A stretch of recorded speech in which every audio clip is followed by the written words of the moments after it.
الحمد لله رب العالمين وأصلي وأسلم على أشرف الأنبياء والمرسلين نبينا محمد وعلى آله وأصحابه أجمعين اللهم علمنا ما ينفعنا وانفعنا بما علمتنا وزدنا من لدنك علما يا كريم رب اشرح لي صدري ويسر لي أمري واحلل عقدة من lisani yafqahu qawli.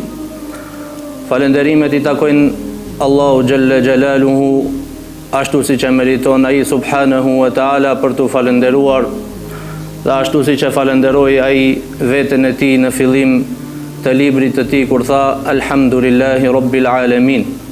Falenderimi takon Allahut Azza wa Jall, Zotit të botrave. Falenderojmë Allahun Azza wa Jall aq sa është numri I krijesave të tij, ku numrin e krijesave të tij nuk e din vetëm se Allahu subhanahu wa ta'ala. Me falenderimin e Allahut Azza wa Jall mirësit, begatit të mirat shtohen, ndërsa me mohimin e Allahut Azza wa Jall të mirat paksohen, ndoshta edhe zhduken krejtësisht. Pastaj paqja dhe bekimet e Allahut qofshin mbi të dashurin e Allahut Azza wa Jall dhe të dashurin e zemrave tona, Muhammedin të birin e Abdullahut sallallahu alaihi wasallam, vullën e pejgamberis, atë që Allahu subhanahu wa ta'ala e bëri pishtarin ndriques dhe e bëri modelin dhe yrnek për mbar njerëzimin nëse duan që të jenë prej të shpëtuarve në ditën kur do dalin para Allahu Gjelle Gjelaluhu wa Gjelle Sha'nu. Pastaj paqja dhe bekimet e Allahut qofshin po ashtu mbi familjen e Muhammedit sallallahu alaihi wasallam të pastër, mbi shokët e tij besnik, fisnik dhe trima, dhe mbi të gjithë ata të cilët e pasojnë dhe ndjekin rrugën e tij deri në ditën e fundit të kësaj bote.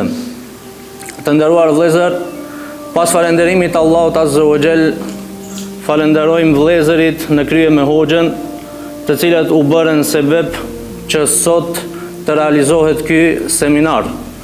Seminar të cilin ata e emërtuan Ejani të besojmë një çast. Padyshim vëllezër se imani dhe besimi shtohet në këto mexhlise.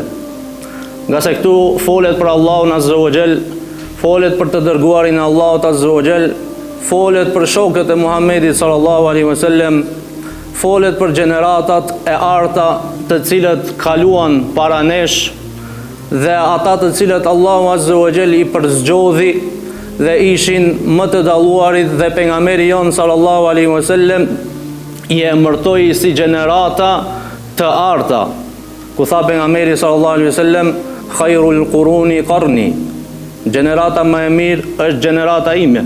Pastaj tha thumma alladhina yalunahum, pastaj ata të cilët vinë pas tyre, pastaj ata të cilët vinë pas tyre. Pra tre gjeneratat e para janë gjeneratat e përzgjedhura prej anës Allahut Azza wa Jall dhe janë gjeneratat më të mira, për shkak se ata e adhuruan Allahun Azza wa Jall dhe ndoqën sunnetin e Muhammedit sallallahu alaihi wasallam. Andaj si që përmendje dhe hoxha se Muadh ibn Jabali rahimahullahu ta'ala shpesh herë e ulte dikën prej shokëve të pejgamberit sallallahu alaihi wasallam dhe I thonte eja të besojmë një çast. Pra eja ta përkujtojmë Allahun Azza wa Jall dhe të na shtohet besimi dhe imani. Neve sot me lejen e Allahut Azza wa Jall kemi përzgjedhur një temë, e ajo është obligueshmëria e madhërimit të sunnetit të pejgamberit sallallahu alaihi wasallam. Të dashur vëllezër, sunneti apo rruga apo metoda e Muhammedit sallallahu alaihi wasallam është aq e rëndësishme posa është edhe libri I Allahut Azza wa Jall, Kurani. Për shkak se këta janë burime kryesore të fejes bazike, të legjislacionit islam, ku njeriu nuk mund të emërtohet besimtar vetëm se nëse I posedon këto dy elemente dhe I ndjek këto dy elemente bazike në fejen e Allahut Azza wa Jall. Ajo është Kurani dhe është sunneti I Muhammedit sallallahu alaihi wasallam. Për këtë arsye, unë sot në pika të shkurtra do ndalem do t'i trajtoj disa pika me rëndësi. E para, çka do me thonë sunnet në gjuhën arabe dhe po ashtu në terminologjinë e përgjithshme të sheriatit dhe terminologjinë e hadithologëve. Dhe po ashtu pastaj do ta trajtojmë rëndësinë e ndjekjes së sunnetit të pejgamberit sallallahu alaihi wasallam. Pika e dytë. E pastaj do të tregojmë për rëndësinë dhe ndjekjen dhe obligoshmërinë e madhërimit të sunnetit, ashtu siç na ka porosit edhe në Kur'an Allahu Azza wa Jall, për shkak të dyshimeve që i hedhin njerëzit që janë sprovuar në zemrat e tyre me pasione dhe janë sprovuar në zemrat e tyre me dyshime. Dhe për këtë arsye do t'i trajtojmë disa pika ku Allahu Azza wa Jall e obligon madhërimin e sunnetit të pejgamberit sallallahu alaihi wasallam pra në librin e Allahut Azza wa Jall në Kur'an. E mos të flasim në hadithet e pejgamberit sallallahu alaihi wasallam, të cilat janë të panumërta, dhe mos të flasim për konsenzusin e dietarëve, të cilat kanë rënë në ujdi dhe në ixhma se ndjekja, pasimi i sunetit të Muhamedit sallallahu alaihi wasallam është obligim. E pastaj disa shembuj nga sahabët se si ata e kanë madhëru sunnetin e pejgamberit sallallahu alaihi wasallam në zemrat e tyre dhe në veprat e tyre.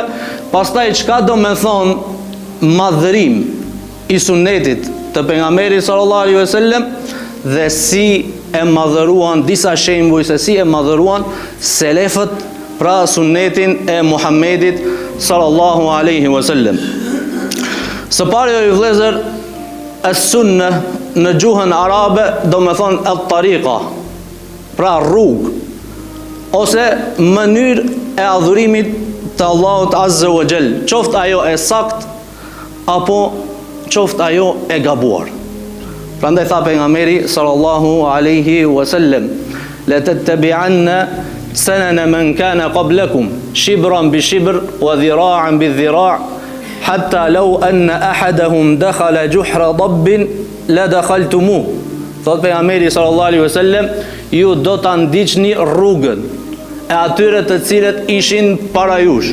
Pra kush ishin ata të cilët ishin para nesh? Ishin ehlu kitabit, ishin jehudët dhe ishin krishterët. Thot pejgamberi sallallahu alaihi wasallam, keni për të ndjek ata pëllëmb pas pëllëmbe dhe krah pas krahu, derisa nëse dikush prej tyre futet në vrimën e hardhucës, edhe ju do të pasoni dhe do të futeni në vrimën e hardhucës. Kjo në mënyrë metaforike. Kjo në mënyrë ka për qëllim pejgamberi Allahu sallallahu alaihi wasallam se ju do t'i pasoni ata në çdo gjë, në ngrënje, në veshje, në haje, në pije, e runa zon ndoshta ndonjëri edhe në për festat e tyre apo adhurimet e tyre të ndryshme ku rrezikohet edhe imani edhe besimi i tij.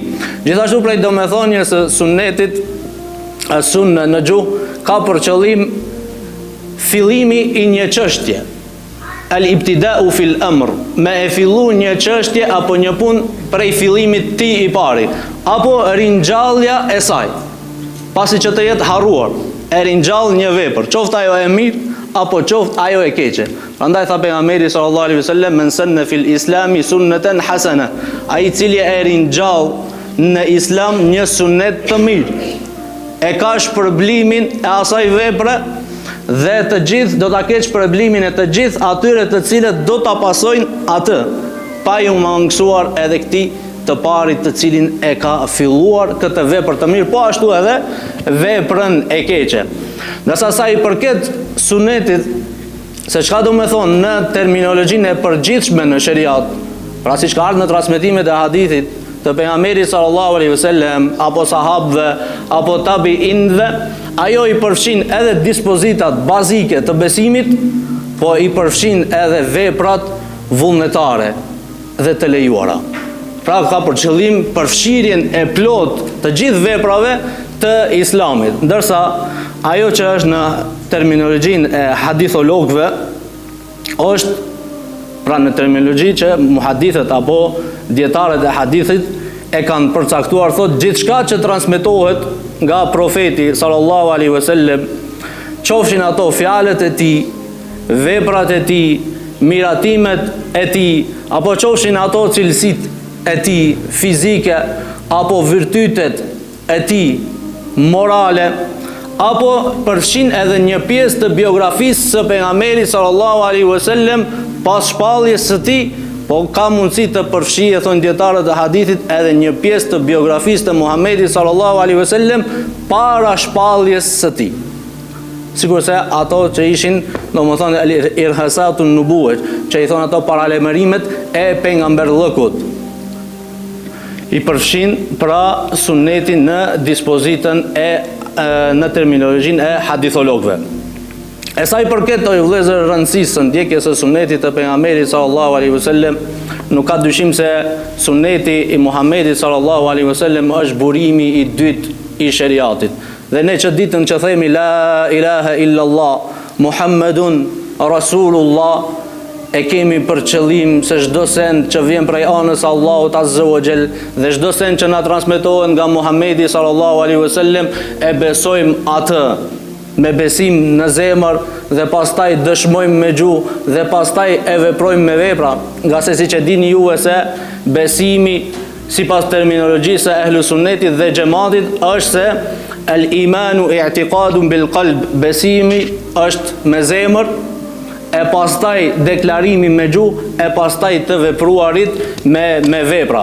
Prandaj kur themi ne la ilaha illallah Muhammedun Rasulullah, çelësin e xhennetit, neve automatikisht besojmë se çdo sen që ka ardhur prej anës së Muhamedit sallallahu alaihi wasallam është wahi, dhe Allahu azza wa jall na ka obliguar që ta ndjekim Muhamedin sallallahu alaihi wasallam hap pas hapi. Allahu jalla wa ala thot: ya ayyuhalladhina amanu ati'u Allaha wa ati'u ar-rasula wa ulil amri minkum.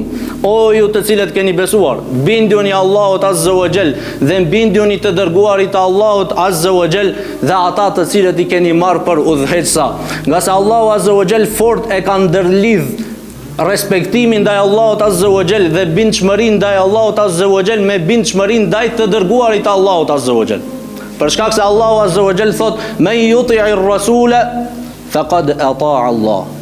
Ai i cili i bindet të dërguarit të Allahut dhe respekton të dërguarin e Allahut, ai është ai me të vërtet që i bindet Allahut dhe i nënshtrohet Allahut azza wa jall. Nga se ne nuk kemi mundësi që të adhurojmë Allahun azza wa jall më mirë se sa që ka adhuruar Muhamedi sallallahu alaihi wasallam. Allahu azza wa jall Muhamedi sallallahu alaihi wasallam e bëri model yrnek të pasimit dhe ka obliguar pasimin e tij dhe e ka bërë shenjë të dashurisë Allahut azza wa jall ndjekjen e kujt? E sunetit të Muhamedit sallallahu alaihi wasallam. Për këtë arsye tha pejgamberi sallallahu alaihi wasallam: taraktu fikum amrayn ithnayn ma in tamassaktum bihima lan tadillu abada.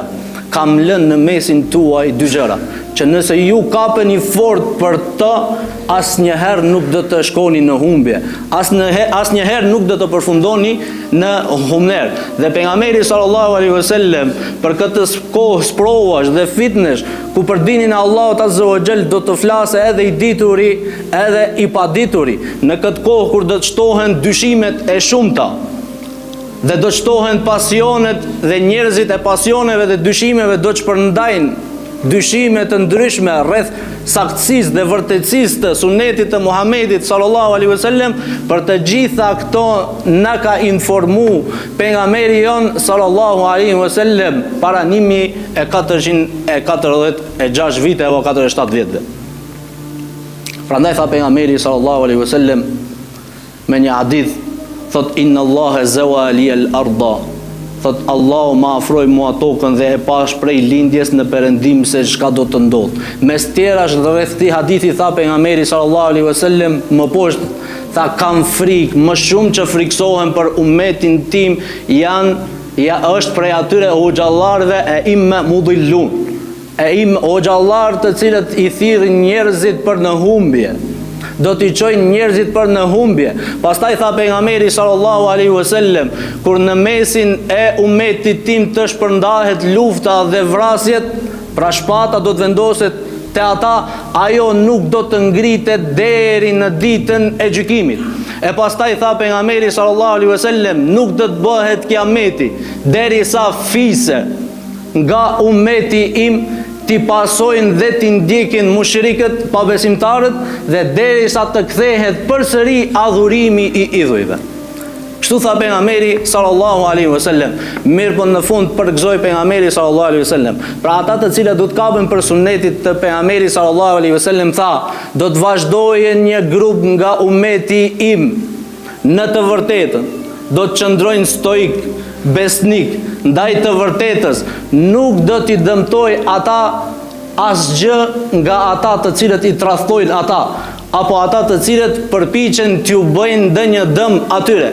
E këto njerëz vllazni janë ata të cilët kapen fort pas sunetit të Muhamedit sallallahu alaihi wasallam, ashtu siç na mësoi pejgamberi sallallahu alaihi wasallam me u kap fort pas sunetit të tij me dhëmball. Prandaj në hadithin që e transmeton Irbad ibn Sariya radiyallahu ta'ala anhu, thot, wa'adhana Rasulullah sallallahu alaihi wasallam maw'izatan balighatan wajilat minha alqulub wa dharifat minha aluyun. Tha pejgamberi sallallahu alaihi wasallam na këshilloi një ditë me një këshill madhështore, prej të cilës u drodhën zemrat tona dhe lotuan syt ton. Dhe shokët e Muhamedit sallallahu alaihi wasallam i thanë, ja Rasulullah, ka'annaha maw'izatu muwaddi'in. Ja Rasulullah, kjo porosi, ky mesazh, kjo këshill të cilën po na jep ti, këtë wasijet të cilën po na lën, ai përngjan këshillës së atij i cili e lën testamentin e fundit, pra e jep lamtumirën e fundit. Andaj tha, ja Rasulullah, ausina, na lën diçka porosi, na lën diçka amanet. Atëherë tha pejgamberi sallallahu alaihi wasallam, usikum bi taqwallahi was-sam'i wat-ta'a. Tha, ju këshilloj me devotshmëri që ta keni frikë Allahun azza wa jall. Taqwallah, çfarë do të thonë vllazni devotshmëri? An taj'ala bainaka wa baina 'adhabillahi wiqayatan. Me vendos mes teje dhe dënimit të Allahut mburoj. E cila është mburoja?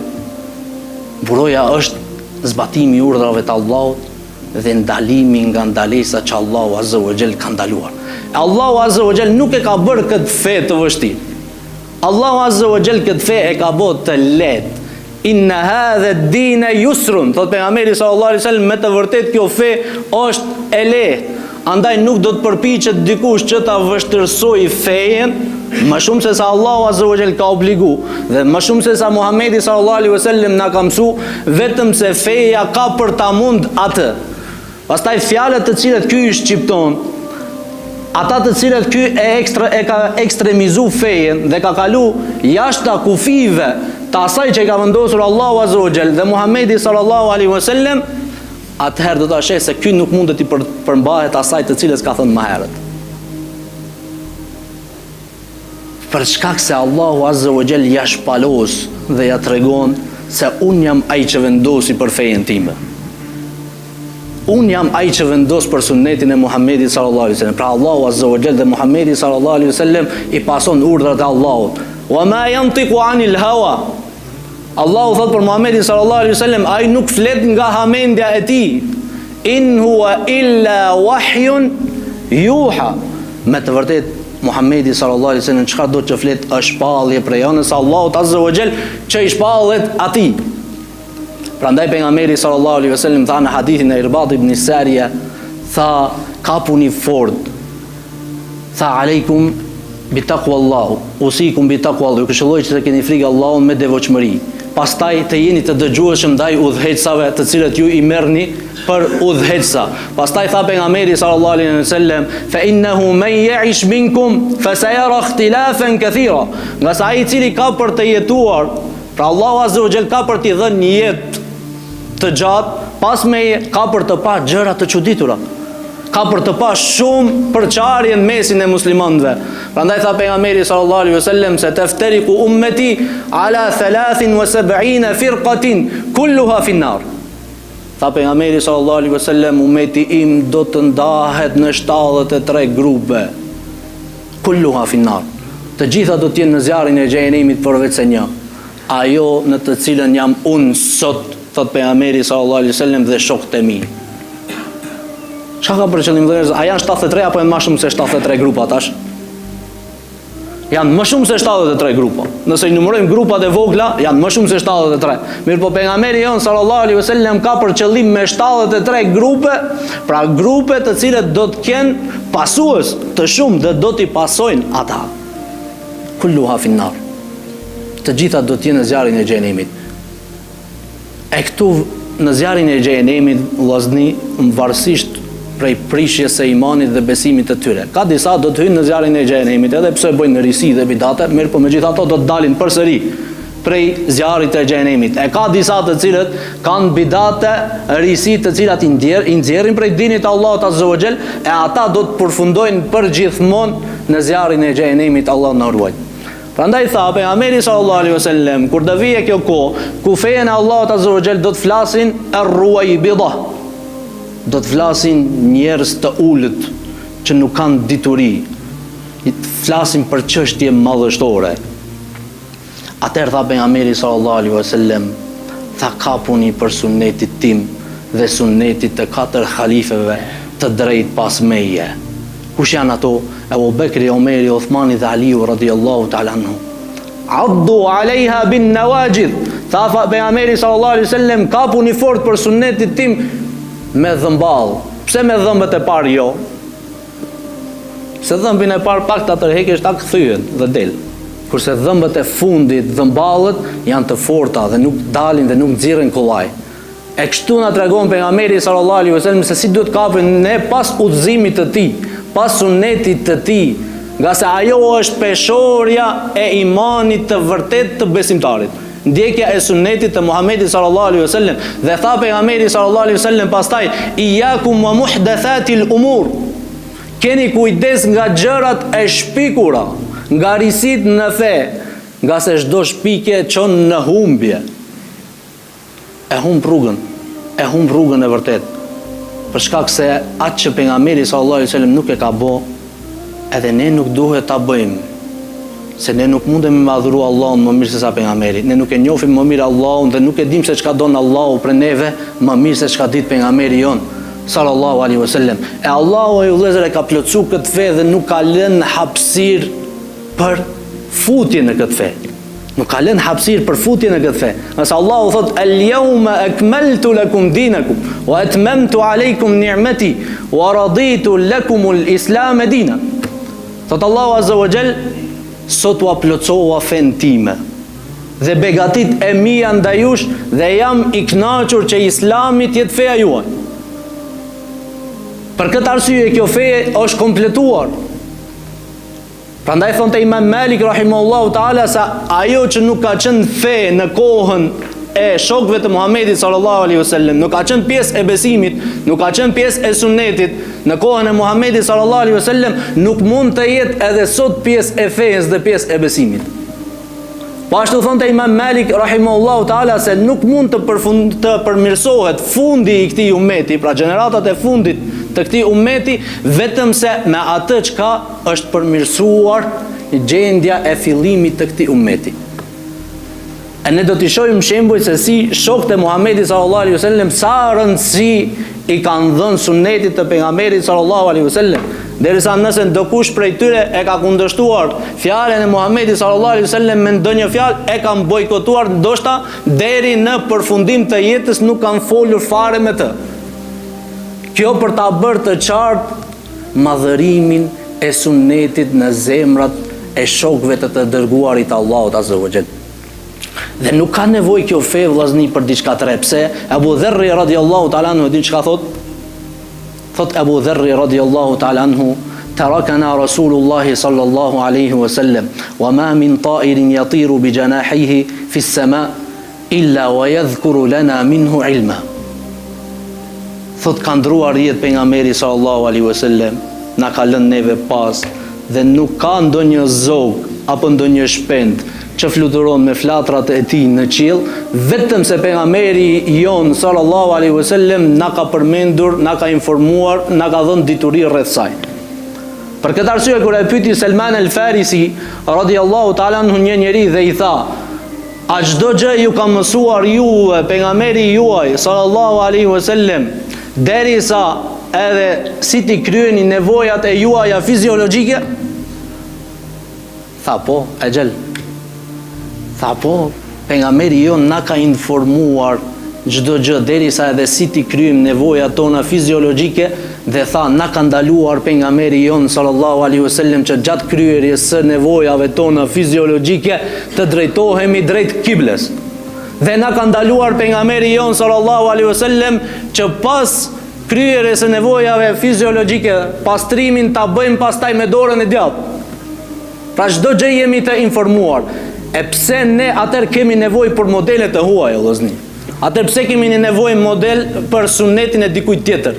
Pse kemi nevojë atëherë ne për të marrë idetë, logjikën, mendimet, analogjit e dikujt tjetër? Kurse kjo fe është e kompletuar, vetëm ajo që ka nevojë prej nesh është hulumtimi rreth saj. Hulumtimi rreth të vërtetave që kanë ardhur. Prandaj shumë është e rëndësishme ndjekja e sunetit të Muhamedit sallallahu alaihi wasallam. Se me këtë ndërlidhet fort shpëtimi jon në botën tjetër. Me këtë ndërlidhet fort hyrja jon në xhenet, pa me na dënuar Allahu azza wa jall në zjarrin e xhenemit, nëse largohemi prej gjunahet të mëdha. Se gjunahet të mëdha normal duan tauba, duan pendim dhe Allahu azza wa jall pastaj i shlyen dhe i fal dhe njeriu e meriton xhenetin. Allahu azza wa jall thot inna Allaha la yaghfiru an yushraka bihi wa yaghfiru ma duna dhalika liman yasha. Allahu azza wa jall nuk e fal që dikush t'i bën Allahut azza wa jall ortak në adhurim, në besim. Dhe sa çka është poshtë shirkut, poshtë kufrit, Allahu azza wa jall e fal dhe ja fal ku të don njerëzve të cilët bëjnë gjunahe. Prandaj vëllezër, pastaj do të vazhdojmë dhe do të tregojmë se si Allahu azza wa jall na ka treguar në Kur'an për madhërimin e sunnetit dhe obligueshmërinë e madhërimit të sunnetit. Për këtë arsye thot Imam Ahmedi rahimahullahu taala, thot e shfletova Kur'anin dhe e gjeta në 30 vende obligueshmërinë e ndjekjes dhe bindjes ndaj pejgamberit Allahut sallallahu alaihi wasallam. Ibn Taymija rahimahullahu taala thot në 40 vende në Kur'an Allahu azza wa jall e obligon madhërimin e sunnetit dhe ndjekjen dhe bindjen ndaj pejgamberit Allahut sallallahu alaihi wasallam. E para, ajetet që obligojnë besimin ndaj tij dhe vërtetësinë e shpalljes. Ajetet që obligojnë besimin ndaj tij dhe vërtetësinë e shpalljes. Allahu azza wa jall thot fa aminu billahi wa rasulihi wan nuri alladhi anzalna. Besoni në Allahun azza wa jall dhe besoni në të dërguarin e Allahut azza wa jall dhe besoni në dritën të cilën ne e kemi zbritur. Allahu azza wa jall e ka emërtuar Kur'anin vllazni nur, dritë. Kush don që t'i ndriçohet brendësia e tij, gjoksi i tij fort duhet të lidhet pas librit të Allahut azza wa jall. Fort duhet të lidhet pas sunnetit të pejgamberit sallallahu alaihi wasallam, se njerëzit që janë më të sigurt dhe ndjehen më rehat në gjoksat e tyre në kohën kur shtohet frika dhe kur shtohen problemet dhe shtohen fitnet, janë pasuesit e Kur'anit dhe sunnetit të pejgamberit sallallahu alaihi wasallam. Prandaj i gjen ata të lumtur ku me di çfarë sprovosh dhe çfarë lodhjesh ti godasin ato, megjithatë ata i gjen përsëri rahat në gjoksat e tyre, nga se e ndjekin Kur'anin dhe sunnetin e Muhamedit sallallahu alaihi wasallam dhe e kuptojnë se çdo send që Allahu azza wa jall ka caktuar për ta, ajo do të ndodh. E çka Allahu azza wa jall nuk e ka caktuar, nuk do të ndodh. Për shkak se ky beson fort pejgamberit të tij sallallahu alaihi wasallam. E Allahu azza wa jall për saktësinë e shpalljes së Muhamedit sallallahu alaihi wasallam betohet në Kur'an vëllazni. Në surën Yasin, në fillim të surës Yasin, çka thot Allahu azza wa jall? Yasin wal Qur'anil Hakim innaka laminal mursalin ala siratin mustaqim. Thot Allahu azza wa jall Yasin, pasha Kur'anin e urt, në të cilin ka urtësi. Pastaj thot Allahu azza wa jall innaka laminal mursalin. Me të vërtet o Muhammed sallallahu alaihi wasallam, ti je prej të dërguarve të Allahut. Kjo është saksia e vërtetësisë së shpalljes për Muhammedin sallallahu alaihi wasallam. Pra çdo sen që e thot pejgamberi sallallahu alaihi wasallam është shpallje dhe është wahi. Për shkak se do të vinë grupe të devijuara sikurse ata të cilët emërtohen si kuranista dhe thonë çka është në Kur'an e besojmë. Çka është në Sunet, pra fjalë për fjalëve të Muhammedit sallallahu alaihi wasallam nuk e besojmë. E pejgamberi jon sallallahu alaihi wasallam për këtë grup njerëzish na ka informuar. Dhe ka thonë në hadithin që transmeton Abu Daudi nga Ma'd ibn Yakrib rahimahullahu ta'ala, çka thot pejgamberi sallallahu alaihi wasallam: "Ala inni utitu al-Qur'ana wa mithluhu ma'ahu." Ma'd ibn Yakrib thot pejgamberi sallallahu alaihi wasallam: "Mua më është dhënë Kur'ani dhe diçka e ngjashme sikurse Kur'ani, njëjtë sikurse Kur'ani." Thot: "La ulfiyanna ahadakum." Mos ta gjej ndëkënd për jush i mbështetur në koltukun e tij, në fotelin e tij, i cili thot: "Ma wajadnahu fi al-Qur'ani min halalin fa ahlalnah." I cili thot: "Atë që e gjejmë në Kur'an halal e marrim si halal. E atë që nuk e gjejmë në Kur'an e bëjmë haram. Atë që e gjejmë në Kur'an haram, themi se është haram." Pra sunetin e Muhammedit sallallahu alaihi wasallam nuk e përfillim fare. Kurse pejgamberi jon sallallahu alaihi wasallam thot: "Mua më është dhënë e ngjashme sikurse Kur'ani." Vetëm se ku dallon suneti, fjala e pejgamberit me Kur'anin, se Kur'ani adhurohet me të. Allahu azza wa jall falet namaz, kurse me hadithin fjalën e pejgamberit sallallahu alaihi wasallam nuk falet namaz dhe nuk adhurohet Allahu azza wa jall në formë adhurimi sikurse e bëjmë me namazin. Mirë po, e ka të njëjtën peshë sikurse Kur'ani, fjala e Allahut azza wa jall, për shkak se Allahu tha: "Wa ma yantiqu anil hawa." Ky nuk flet nga hamendja. "In huwa illa wahyun yuha." Pastaj vëllezër, ajetet që tregojnë se ai nuk flet nga hamendja, pra e treguam. E treta, ajetet që tregojnë se ai është sqaruesi i librit të Allahut azza wa jall dhe shpjeguesi, komentatori më i mirë i Kur'anit dhe fjalës së Allahut azza wa jall. Allahu thot: "Wa anzalna ilayka adh-dhikra litubayyana lin-nasi ma nuzzila ilayhim wa la'allahum yatafakkarun." Thot Muhammed, ty ta kemi zbrit Kur'anin. "Wa anzalna ilayka adh-dhikra litubayyana lin-nasi ma nuzzila ilayhim." Për t'u qartësuar njerëzve ajo që jo shpallur atyre. "Wa la'allahum yatafakkarun." Dhe ata të meditojnë dhe të mendojnë rreth Kur'anit, rreth porosive të Allahut azza wa jall, rreth urdhrave të Allahut azza wa jall. Vllazni, Kur'ani nuk është fjalë e Allahut vetëm për ta kaluar kohën dhe vetëm si punë historie apo si për libër leximi. Allahu këtë libër e ka zbrit afala yatadabbarun al-Qur'an, që njerëzit të meditojnë rreth i Kur'ani, të zhyten rreth i Kur'ani. Se vetëm atëherë u çelet dhe u hapet zemra dhe u pastrohet gjoksi dhe përfitojnë prej porosive dhe urdhrave të Allahut azza wa jall. Pastaj e katërta, ajetet tregojnë se ai është shëmbëtyra që duhet ndjekur. Në këtë tregon obligueshmëria e madhërimit të sunetit. Pas Allahu azza wa jall thot: "Laqad kana lakum fi rasulillahi uswatun hasana liman kana yarju Allaha wal yawmal akhir wa dhakara Allaha katira."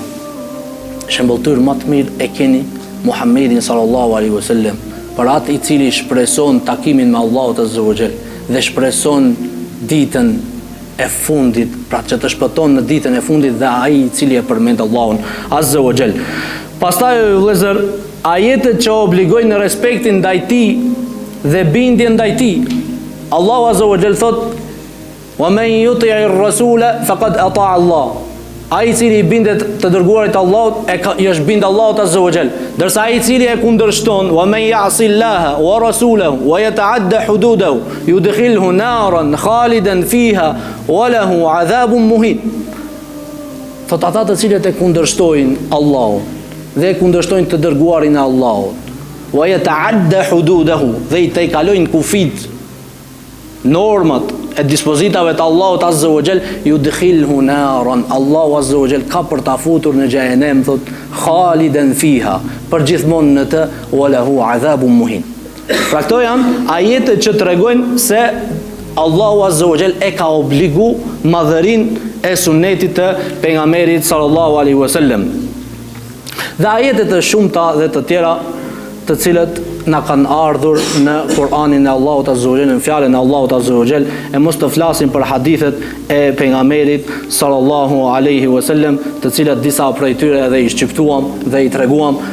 Prandaj transmetohen nga Abdullah ibn Amr ibn Asi, i cili thot kuntu aktubu kull shay'in sami'tuhu min Rasulillahi sallallahu alaihi wasallam. Abdullah ibn Amr ibn Asi vëllezër ishte për njerëzve që dinin, një për njerëzve që dinin më shumë të hadithe për pejgamberin sallallahu alaihi wasallam përveç Abu Hurairës. Se Abu Huraira vetë e tregon dhe thot se nuk ishte njeri më të ditur në hadithin e pejgamberit sallallahu alaihi wasallam se Abdullah ibn Amr ibn Asi, thot. Mirë po thot, a unë mbaja mend ndërsa ai shkruante. Abdullah ibn Amr ibn Asi edhe i shkruante hadithet e pejgamberit sallallahu alaihi wasallam. Prandaj thot çdo sen që dëgjoja pe pejgamberin sallallahu alaihi wasallam e shkruaj. Derisa më ndaluan një ditë shokët e Muhamedit sallallahu alaihi wasallam dhe më thanë: ti çdo gjë nga pejgamberi i Allahut e shkruan, kurse pejgamberi i Allahut është njeriu sikurse ne. Ndonjëherë hidhrohet, e flet diçka, ndonjëherë është në gëzim, e flet diçka. Se thot u ndalova. Shkova te pejgamberi sallallahu alaihi wasallam dhe ja tregova çështjen time. Atëherë pejgamberi sallallahu alaihi wasallam ai dini çka tha vllazni. Uktub. Shkruaj o Abdullah. Fa walladhi nafsi bi yadi. Pasha atë në të cilin shpirti im është në dorën e tij. Ma yakhruju minhu illa haqq. Nuk del prej kësaj gjuhe, nuk del prej kësaj goje, vetëm se ajo që është e vërteta. Çdo sen që ka thonë pejgamberi sallallahu alaihi wasallam është e vërtetë dhe është shpallje prej anës Allahut azza wa jall. Pastaj vëllezër, pika tjetër, çka do të thonë madhërimi i sunnetit.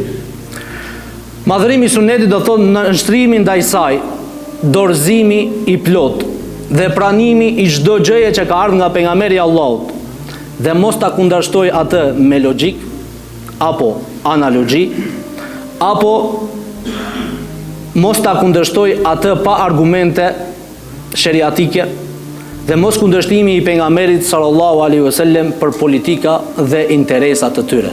Pastaj e dyta, mos ta kundërshtoj ndonjë argument të vërtetuar sheriatikisht duke thënë se ky nuk vlen për argument, për X arsye. Dhe mos mendoj se ai argument ka nevojë për plotësim dhe është i mangët, ose po se ndonjë tjetër argument është më parsor se ai. Kjo do të thotë madhërimi i sunetit të pejgamberit sallallahu alaihi wasallam. Dhe e treta, të mos gjej thot asnjë rrugë për të kundërshtuar tekstin hyjnor, pra shpalljen, në asnjë mënyrë, as në brendsinë e tij, as me gjuhë, as me vepra dhe në asnjë gjendje të tij. Përkundrazi, nëse ndjen brenda vetes diçka që bie ndesh me tekstin, ta kundërshtoj atë, ta konsideroj atë si kundërshtimin e dikujt që i afrohet imoralitetit, pirjes së alkoolit apo vrasjes së njeriu. Madje thot, ky kundërshtim, pra kundërshtimi i sunetit pejgamberit sallallahu alaihi wasallam, është edhe më i madh tek Allahu azza wa jall se sa këto vepra. Se sa vrasja, se sa mbytyja, se sa pirja e alkoolit. Se kur e kundërshton njeriu sunetin e Muhamedit sallallahu alaihi wasallam, e ka kundërshtuar Allahun azza wa jall. Për këtë arsye ai që pin alkool bën gjuna, ai që libon amoralitet bën gjuna, nëse pendohet Allahu azza wa jall, ja fal. Ama kundërshtimi i sunetit është më i rrezikshëm se sa gjunahet e mëdha që njeriu i bën. Për këtë arsye bidati është më i dashur te iblisi se sa gjunahu. Risia është më e dashur te iblisi se sa gjunahu. Se njeriu kur bën në risi bidat, nuk e ndjek sunetin e Muhamedit sallallahu alaihi wasallam, mendon se bën sevap dhe afrohet Allahu azza wa jalla dhe nuk mendohet për të. Ama kur bën gjuna, besimtari e din se bën gjuna dhe ndjen keqardhje për të. Dhe nëse pendohet, Allahu azza wa jalla ja fal dhe ja shlyen dhe mbetet në suazat dhe kornizat e ehlus sunnetit dhe xhamatit. Prandaj thot, ajo është një rrugë, kundërshtimi i sunetit është një rrugë që çon drejt hipokrizisë, drejt munafiqllëkut. Dhe pikërisht për këtë u friksuan të mëdhenjt, pra dietarët dhe imamët për veten e tyre. E pastaj disa shembuj shkurt se si e madhronin selefët sunetin e Muhamedit sallallahu alaihi wasallam, se çfarë vlerë kishte suneti i tyre, suneti i pejgamberit sallallahu alaihi wasallam në zemrat e tyre. Thot, e para, ata e madhronin sunetin e pejgamberit sallallahu alaihi wasallam duke ju nënshtruar urdhrit dhe duke e pasuar atë. duke u nështruar urdhrit të pejgamberit sallallahu alaihi wasallam dhe duke e pasur atë më njëherë. Shembull kur pejgamberi sallallahu alaihi wasallam i urdhroi për hijret prej Mekkës në Medinë. Apo shembull kur u ndërrua kibla, se si shokët e Muhamedit sallallahu alaihi wasallam shpejtuan dhe u kthyen më njëherë drejt Çavës. Apo kur erdhi ndalesa e alkoolit. Bile shokët e pejgamberit sallallahu alaihi wasallam disa prej tyre ende ishin duke pirë alkool kur erdhi ndalesa e alkoolit. E kur e informuan, e lanë me njëherë dhe dolën dhe i thyen të gjitha ato enët të cilët i kishin bush me alkool, derisa transmetohet se rrugët e Medinës rrjedhte alkooli sikur se lum. Pra atë shumë piheshte alkooli, megjithatë kur erdhi urdhri i Allahut dhe ndalesa prej pejgamberit sallallahu alaihi wasallam, ata ju bindën me njëherë dhe nuk thanë të shohim. Ne e kemi moto vllazni semi'na wa ata'na. Dëgjuam dhe respektuam. Për këtë arsye që transmeton Imam Muslimi në hadithin që transmeton Abu Huraira, kur Allahu azza wa jalla tha in tubdu ma fi anfusikum aw tukhfuhu yuhasibukum bihi Allah. Nëse ju e shfaqni atë që e keni në zemrat e juaja, apo e mbani fsheh në zemrat e juaja, Allahu ka për t'ju marrë në llogari. Shokët e pejgamberit sallallahu alaihi wasallam shkuan te pejgamberi sallallahu alaihi wasallam dhe i thanë: "Ja Rasulullah, ne tu bindem ja Rasulullah, unë nënshtruam për namaz, për sadaka, për agjerim, e kështu me radhë vepra tjera të Islamit. Mirë po ja Rasulullah, zbriti një ajet që ne la nutiquha, nuk kemi mundësi me e mbajt këtë." Tha pejgamberi sallallahu alaihi wasallam: "A doni të thoni ju, sikur sa atyre të cilët ishte dhënë libri para nesh, të cilët thanë semi'na wa asajna, dëgjuam dhe kundërshtuam? Tha thuani semi'na wa ata'na ghufranaka rabbana wa ilayka al-masir." Thuani dëgjuam dhe respektuam, faljen tënde o Zot e kërkojmë dhe me të vërtet të ty do tjetë kthimi. E atëherë Allahu azza wa jall pasi e than këtë fjalë të gjithë, Allahu azza wa jall e zbriti lehtësimin dhe tha: "La yukallifu Allahu nafsan illa wus'aha." Allahu nuk e ngarkon një njeri, një nefs përveç se aq sa ka mundësi ta bëj. Dhe than: "Rabbana la tu'akhidhna in nasina o akhtana." Tha në Zot jon, mos na merr për të madhe nëse ne gabojmë apo harrojmë. Rabbana wala tahmil alejna isran kama hamaltahu ala alladhina min qablina. O Zot jon, mos na ngarko neve me barr, peshë të rënd, qoftë ajo pe barrave të dunjas apo barrës së ahiretit në ditën e fundit, për të cilën ne nuk kemi mundësi ta mbajmë. Rabbana wala tuhammilna ma la taqata lana bi. O Zot, mos na ngarko përveç sa se kemi mundësi që të bajmë. Wa'fu anna waghfir lana warhamna anta maulana fansurna ala alqawmi alkafirin. O Zot jon, na fal. O Zot jon, na shlyej gjunaat, na mëshiro o Zot jon. Anta maulana, ti e Zotriu jon. Fansurna ala alqawmi alkafirin. Na ndihmo kundër popullit jo besimtar. Allahu azza wa jalla në të gjithat këto lutjet e dini si u përgjigj vllazni, tha naam, naam, naam. Tha po. Pra Allahu azza wa jalla të gjitha këto lutje u pranoi shokëve të Muhamedit sallallahu alaihi wasallam, po na pranon edhe neve nëse jemi prej atyre të cilët thomi naam, nëse jemi prej atyre të cilët i pasojmë sunetin e Muhamedit sallallahu alaihi wasallam dhe i lutemi Allahut azza wa jalla me këto lutje. Pastaj vëllezër, e dyta, rrepësia e tyre ndaj atyre që kundërshtuan sunetin me mendimet e njerëzve. Transmetohet nga Salim ibn Abdullah për babën e tij Abdullah ibn Omerin radhiyallahu ta'ala anhu, i cili thotë, e kam dëgjuar pejgamberin sallallahu alaihi wasallam i cili thotë: "Mos i ndaloni gratë e juaja kur ju kërkojnë juve leje për të shkuar në xhami." E njëri prej djemve të Abdullah ibn Omerit, Bilal ibn Abdullah ibn Umar, e dini çka tha? "Wallahi lanamna'hunna." Wallahi tha kemi për t'i ndaluar. Tha unë po të thon pejgamberi Allahu ka thonë mos i ndaloni. E ti po thot do t'i ndalojmë. Thot e ka ofenduar me ashtu ofendimi që nuk e kam dëgjuar dikënd që ndonjëherë Abdullah ibn Omeri e ka ofenduar. Për një fjalë që e tha në kundërshtim të sunetit të Muhamedit sallallahu alaihi wasallam, të fjalës së Muhamedit sallallahu alaihi wasallam, ata ishin të ashpër vëllezër. Derisa transmetohet se nuk i ka folë më këtij djali. Kështu ishin shokët e Muhamedit sallallahu alaihi wasallam. Gjithashtu transmetohet për Imran ibn Husainin, i cili një ditë prej ditëve ishte me një grup njerëzish dhe tha, e përmendi fjalën e pejgamberit sallallahu alaihi wasallam, al-haya'u khairun kulluhu. Al-haya'u kulluhu khair. Pejgamberi sallallahu alaihi wasallam ka thënë turpi është krejt i mirë. E Bashir ibn Ka'b, njëri i cili ishte prezant, tha, neve tha e gjejmë tha në librat apo e gjejmë në urtësi se në turp thot ka urtësi, ka qetësi, ka dignitet, po ka edhe dobësi. U hidhrua, thot Imran ibn Husaini, dera syt ju skuqen. Dhe tha, unë po të thëmë pejgamberi Allahut ka thonë, turpi është krejt i mirë, ti po më thonë po gjetë në urtësie në libra, po e lexon. Thot vazhdoi ta përsërisi Imran ibn Husaini derisa i tha, o Imran, vallahi nuk e ka pas për qëllim të keq, ky është prej nesh, musliman është.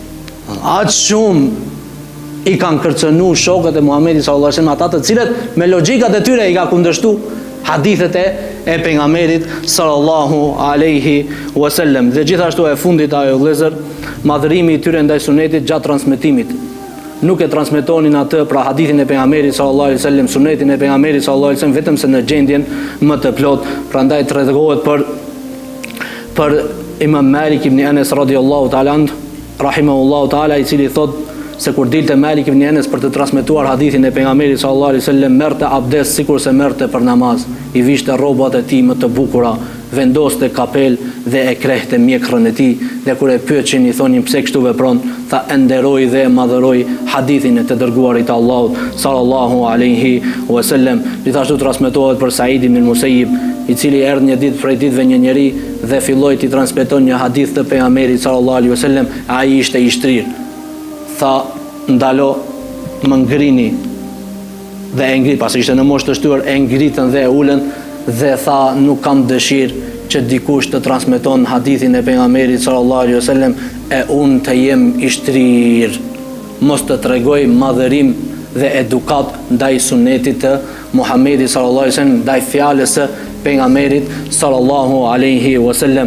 Pra ju vëllezër, lutim Allahun azza wa jall që të na bën prej pasuesve të sunetit të Muhamedit sallallahu alaihi wasallam deri në fundin e jetës tonë. Lutim Allahun azza wa jall që fjala jonë e fundit të jetë la ilaha illallah Muhammedun rasulullah, dhe të qëndrojmë fort stoik pranë këtij sunetit e pejgamberit sallallahu alaihi wasallam, se kjo i përngjan anijes së Nuhut alayhis salam, siç tha Imam Malik, kush hyp në të shpëton, ndërsa kush nuk hyp në sunetin e pejgamberit sallallahu alaihi wasallam, nuk futet në të, nuk ka për të shpëtuar në ditën kur do del para Allahut azza wa jall. Wa aqulu qawli hadha wa astaghfirullah li wa lakum, subhanakallahumma bihamdik, ashhadu an la ilaha illa anta, astaghfiruka wa atubu ilaik. Wa bani Allah